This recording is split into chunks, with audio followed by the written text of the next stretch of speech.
ng bayan, maasahan anumang panahon.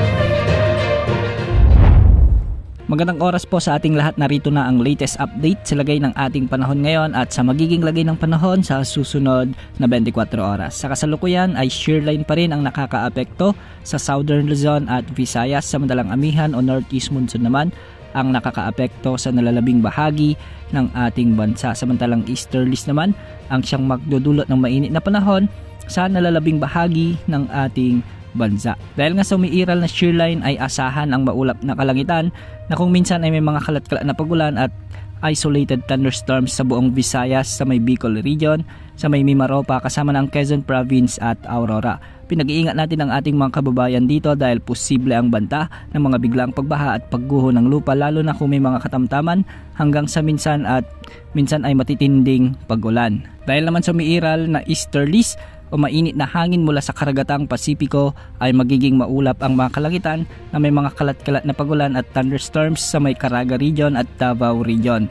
Posible rin ang banta ng flash floods at landslides, lalo na kung may mga katamtaman at minsan ay malalakas ding pagulan. At dahil naman sa umiiral na amihan o Northeast monsoon, makakaranas ng malamig na panahon at may mga maulap na kalangitan at pagulan din ang inaasahan sa Metro Manila, Cagayan Valley, Cordillera Administrative Region, ang nalalabing bahagi ng Central Luzon at ang Calabarzon. Hindi rin inaalis ang posibilidad ng mga biglaang pagbaha at pagguho ng lupa, lalo na kung may mga katamtaman at minsan ay malalakas na pagulan. Sa nalalabing bahagi ng Luzon ay magiging bagyang maulap hanggang sa maulap ang mga kalangitan na may mga kasamang kalat-kalat na mahihinang pagulan. Dulot pa rin ito ng umiiral na Northeast monsoon.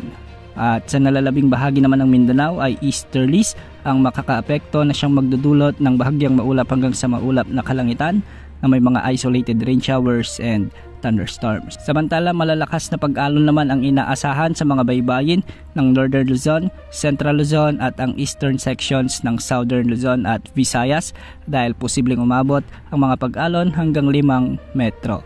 Sa nalalabing baybayin naman ng Luzon at Visayas ay posibleng umabot ang mga pag-alon hanggang 4 na metro at sa mga baybayin naman ng Mindanao ay hanggang 2.5 meters naman ang inaasahang mga pag-alon. Sa ngayon ay wala pa rin tayong namomonitor na anumang sama ng panahon gaya ng LPA o bagyo na posibleng pumasok sa ating area of responsibility sa susunod na 3 araw. Bukas asahan pa rin ang pag-iral ng shearline na siyang magdudulot ng mga pag-ulan sa may Palawan, Oriental Mindoro, Quezon Province, Camarines Norte, Catanduanes, Camarines Sur, Albay, Sorsogon, Northern Samar at ang Eastern Samar. Sa mga susunod na araw ay posibleng umakyat ang mga pag-ulan dulot ng shearline sa may Cagayan Valley kasama na ang eastern sections ng Central at Southern Luzon. Yan ang update sa lagay ng panahon. Ito pong weather update ng bayan, maasahan anumang panahon.